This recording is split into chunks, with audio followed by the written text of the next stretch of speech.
Welcome to the Keiser Report. I'm Max Keiser. You know, the Roman Emperor Marcus Aurelius, whom Machiavelli called the last of the 5 good emperors, said, as if speaking directly to today's modern American leaders, look back over the past with its changing empires that rose and fell, and you can foresee the future too. Stacy? Yes, Max. The last of the good emperors, as Machiavelli called them. These were 5 emperors in a row who were not heirs to the throne. They were adoptive emperors. They were appointed to the throne, and then it all went to heck. You know, the whole empire of Rome went to heck when they went back to the inheritance when Commodus took over from Marcus Aurelius. So Machiavelli talked about this, that these good emperors did not need a praetorian cohorts or countless legions to guard them, but were defended by their own good lives, the goodwill of their subjects, and the attachment of the Senate.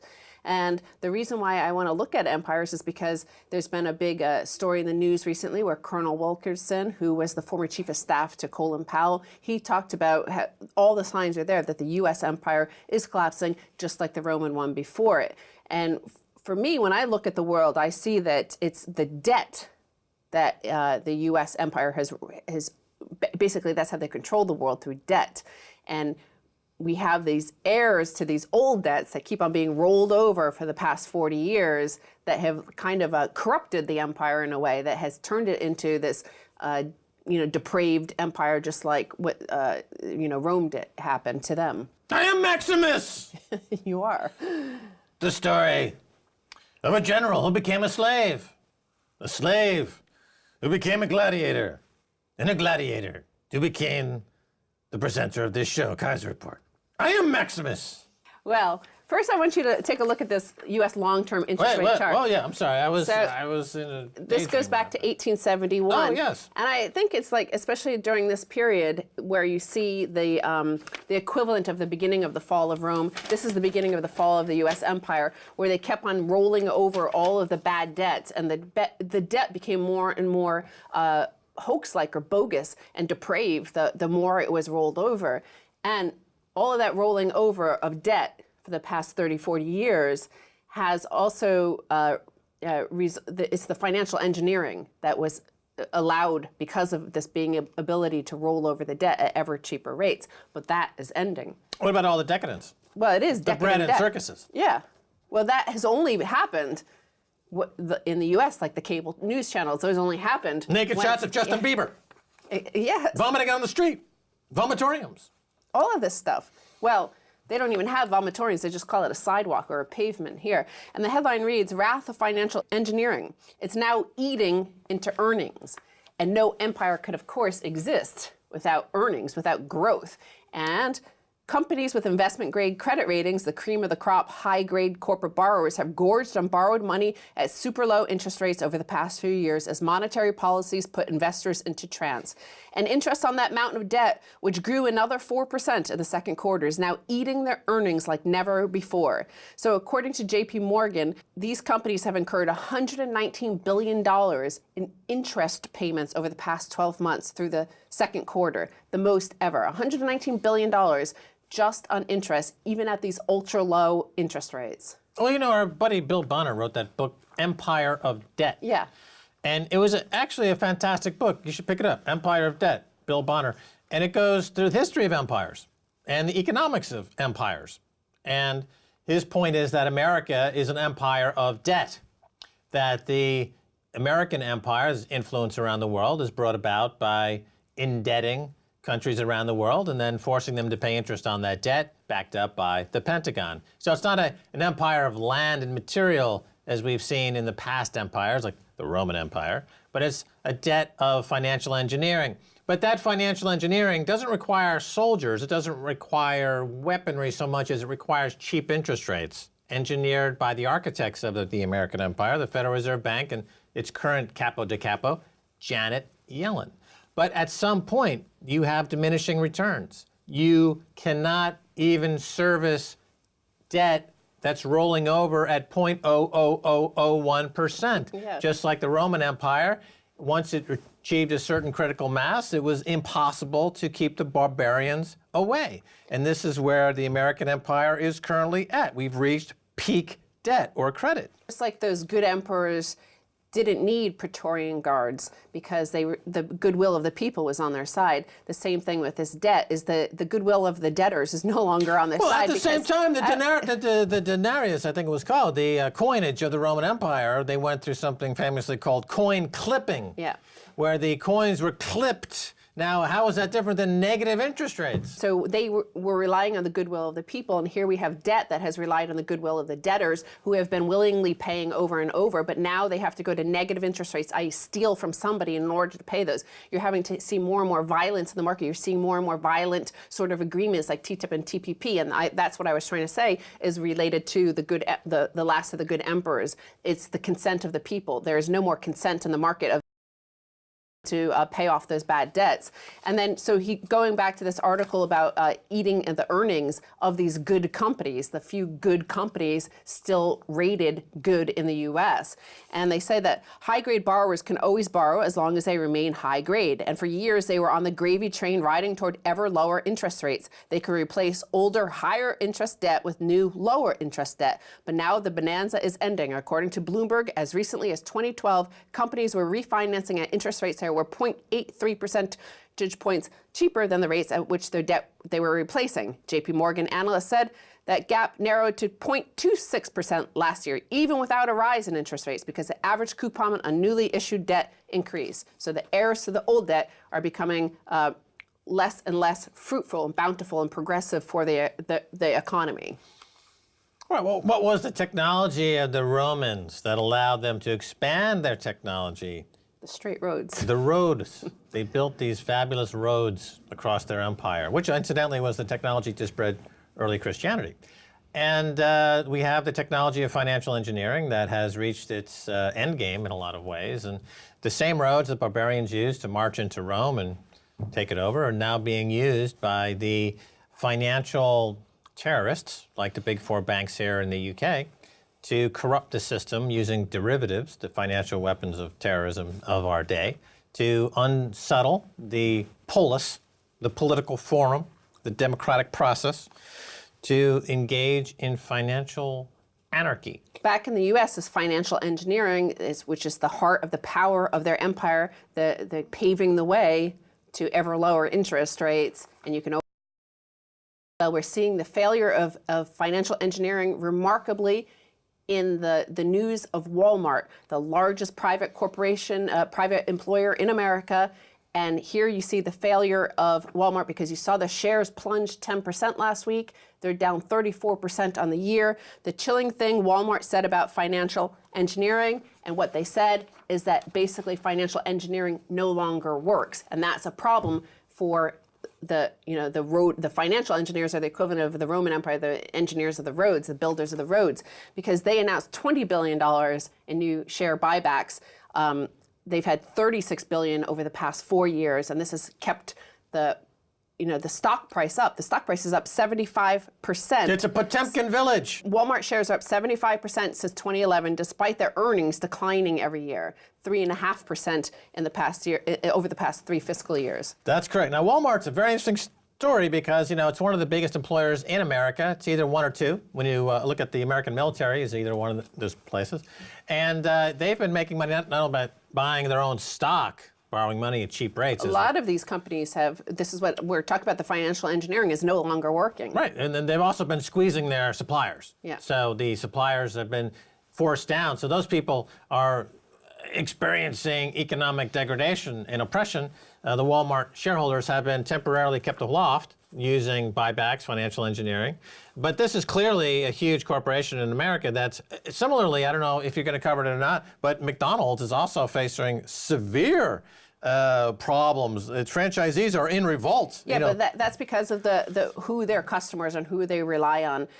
So, by the way, Walmart, the Walton family, are the richest in America. If you add them up all together, there's several of them, and they own now, because of the share buybacks, they now own over 50% of the company again. So they're, again, this heirs to these great fortunes, the same sort of decrepit thing happening as what happened in the Roman Empire. So here you see, so Walmart has faced the same difficulties in this Fed-designed economy for years. Walmart's primary customers, the lower 80% on the income scale, have practically no savings, and every month is a battle to make ends meet. It is hard to increase sales when your customers are this strung out, not just in the US, but in the markets around the globe. So if an empire built on financial engineering, at least the interest payments have to be met. And if you can't even meet the interest payments with a world of declining revenues because no roads are being built, that's capital investment, by the way. That's a true capital investment, is building roads and infrastructure. Now, the only infrastructure we have could be, disappear in the flick of a bad code in the algorithm. Yes, well, Walmart's done a good job at hollowing out the U.S. economy in many ways, and now it's crumbling. And it's same thing with a lot of these huge multinationals, and we are seeing the end of empire in many ways. Yes. So in the UK this week, of course, there's been the Chinese are here, big state visit, and in the U.S. I see this: China's selling tons of U.S. debt. Americans couldn't care less because allegedly American investors are now buying up all that debt that the Chinese are dumping or refusing to buy. But this brings us to the final headline of this, the edge of empire, an empire of debt, and that is the world will come crashing down again inside the global debt crisis that America is about to import. So the IMF has been warning that there's trillions of dollars of bad debts piling up in emerging economies. The level of emerging economy corporate debt outside the banking sector was $4 trillion in 2004. By 2014, it had ballooned to 18 trillion. So in essence, the emerging markets relied on rapid credit creation to sidestep the worst impact of the global crisis, which was made possible by the Federal Reserve's cheap money policy meant to help dig us out of the huge hole made by the Great Recession. What seemed to have escaped the attention of many people was that we were digging an even bigger hole in the process. Well, I've started darning my own socks. Here's one of my socks, and had a hole in it. And you can tell this, I was actually darning, starting to get into a more frugal lifestyle in preparation of the collapse. And of course, I'm accumulating. But the problem, Max, the problem is your sock has already been collateralized by the debt empire. Sock collateralized obligations have been sold by Goldman Sachs, and that sock is worth $1 billion to some Chinese trader orbiting the moon. Oh my God, we gotta go. Okay. Well, stay tuned for my second sock right after this.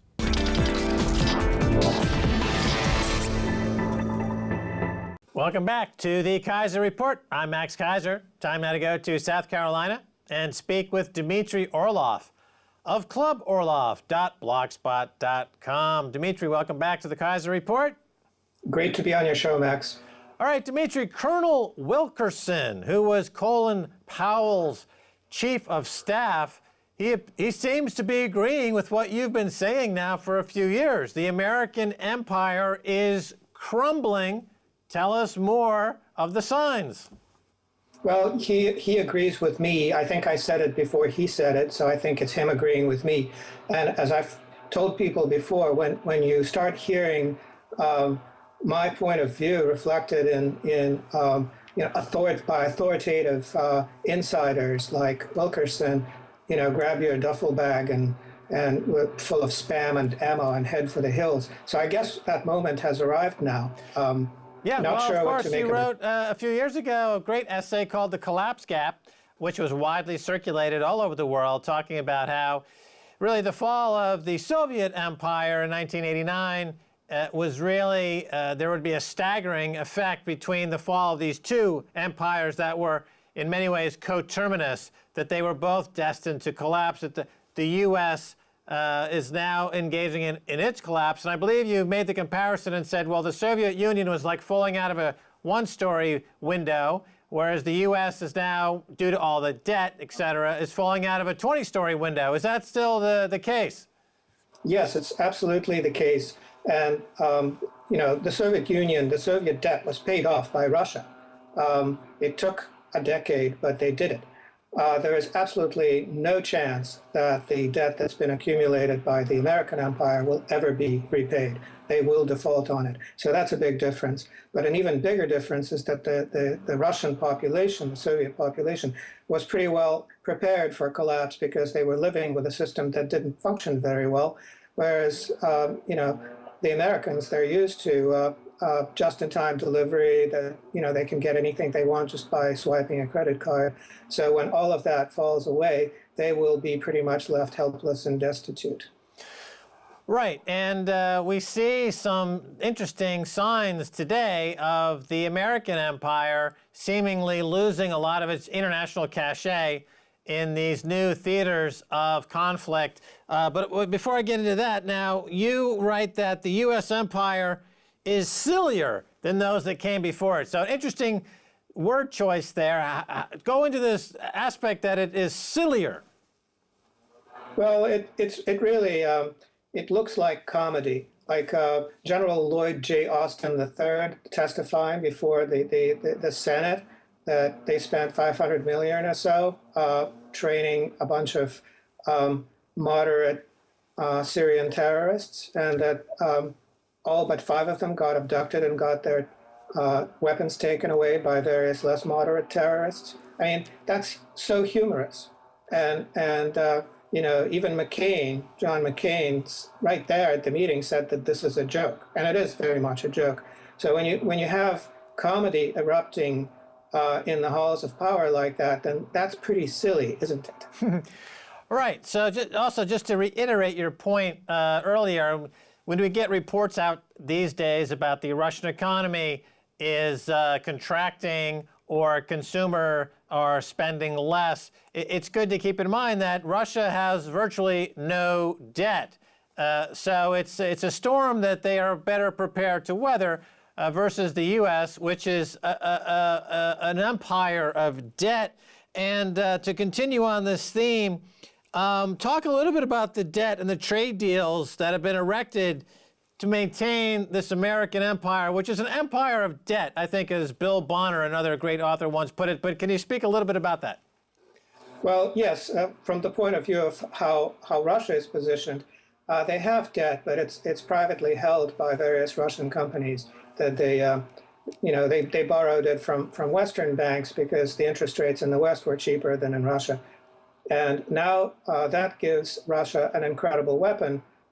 So if the sanctions war escalates, they could just start paying interest on that debt into an escrow account instead of, giving it over to the banks. And that will cause those banks to become instantly insolvent because it's a big enough sum. So that's like that is their financial nuke that the West has just handed to them. But in terms of these trade deals that have been negotiated in secrecy, basically, the one with the Trans-Pacific one excludes China, which makes it a joke because it's like China and the 7 dwarfs now, and the U.S. trying to herd the 7 dwarfs away from China. I don't think that that's going to work at all. The one with Europe, there's been so much opposition to it that it doesn't seem likely that it'll go through at all. Right. So the reverberations of this debt pyramid collapsing, of course, are quite far-reaching. They go around the world, and we already see it in the emerging markets that are suffering as the result of being cut off in many ways from the global credit spigot. But this is just a matter of time until this does blowback that reaches all the way to the central bank of central banks in this global pyramid scheme, being the Washington Central Bank. Now, tell us about the negative political technologies deployed in the U.S. to what end, and what will be the ultimate consequence of so many of these internal contradictions. So, negative political technologies, Dmitry. Okay, well, the way I started on that entire tangent was by listening to Putin speak at the UN, and he talked about combating climate change. He said that cuts in CO2 emissions won't go far enough, that we need to integrate or install or somehow inculcate in the population nature-friendly, nature-like, this is the way he put it, technologies. So I started thinking about what he meant by that, and parsed his words rather carefully and understood, but that by technologies he actually meant not gizmos of some sort, not improved power plant efficiency or something, but political technologies that can transform society, which he is very much expert at. That's why he has an approval rating that's sky high, and is extremely popular and influential throughout the world. So then I started thinking about political technologies and specifically American political technologies, because I wanted to explain what these are to the Americans. And basically, if you look at it from the point of view of negative political technologies, the United States is being feasted upon by all of these different parasites, all of these special interests that pursue basically their own agenda to the detriment of the rest of the country. And I enumerated this, and there's about a dozen of them. I could go through the entire list, but just to give you the flavor of it, the biggest one probably is the fossil fuel lobby, which has succeeded in convincing a great number of Americans that global warming is a hoax, even though it's directly measurable. It's not even a theory, it's an observation. The arms manufacturers keep us convinced that somehow lavishing all this money on the Pentagon is keeping the country safe, even though it's just basically a boondoggle. And there's lots of evidence that it's a boondoggle. The two-party political system, where people are basically herded from one camp to the other and not given a useful choice, is another political technology.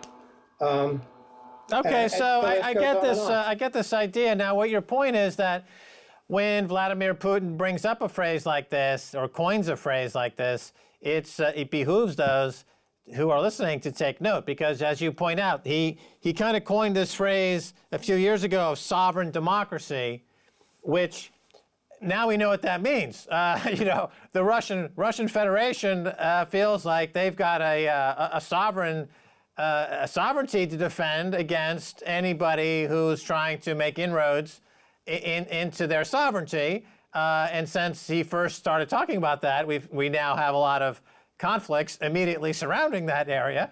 So he's been able to successfully convey, I mean, it's very understated to say we're pursuing a sovereign democracy. It kind of like it would go under the radar for anyone listening to it. But now, a few years later, I think people have a better understanding of what he's saying, correct?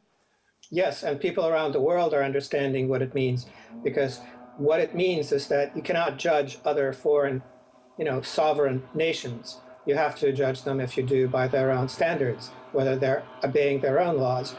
You can't impose your own values on them, as Washington tries to do.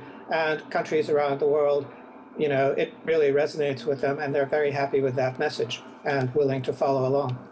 So, as I mentioned at the top, I mean, your work from a few years ago, I mean, when we started talking probably 4 or 5 years ago, maybe even 6 years ago, and at that time, it was before the new Cold War. It was before, this new heightened tension happening between East and West. And I would encourage anyone who wants to find out how we got here to go back to your work from 5 years ago, because you laid it out quite succinctly and almost gave a roadmap of what we would expect. Let me try to close on a more positive note, or I guess, depending on how you would view it, but a slightly different note. What about, do you see any, the areas of the world currently that are going down a similar path? Do you see this type of thing happening around the world? Are areas rejecting this path? But where is there a positive note amongst this danger that we see? Well, first of all, with Russia kind of popping into a position of world leadership again is definitely a positive development, because if you observe, Russia has very cordial diplomatic relations, positive ones, with lots of positive, good new initiatives with countries that are adversaries. So Russia has really good working relationships and understandings with Israel, with Saudi Arabia, and with Iran all at the same time. And it's the only country that manages to do it, because the US, which has been trying to lead, is very adversarial towards one person or one country or another at various times. And the other thing I'd like to point out is that now that there's a huge block of countries, most of the world's population, most of the world's economic ability to function unified around Russia and China, and India is part of it. Pakistan joins. That's another victory. But getting India and Pakistan into the same room talking. That the Russians did that. I think we've only got about 5 seconds left. Did you want to comment on what's the timing, perhaps, on this debt bubble collapsing around the world? Well, I don't make predictions due to timing. Basically, it's set to blow, but I don't know what the trigger is going to be. All right, fair enough. Dmitry Orlov, thanks so much for being on the Keiser Report. Thank you, Max. Well, that's going to do it for this edition of the Keiser Report with me, Max Keiser, and Stacy Herbert. I'd like to thank our guest, Dmitry Orlov of Club Orlov. If you'd like to get in touch, tweet us at Keiser Report. Until next time, bye, y'all.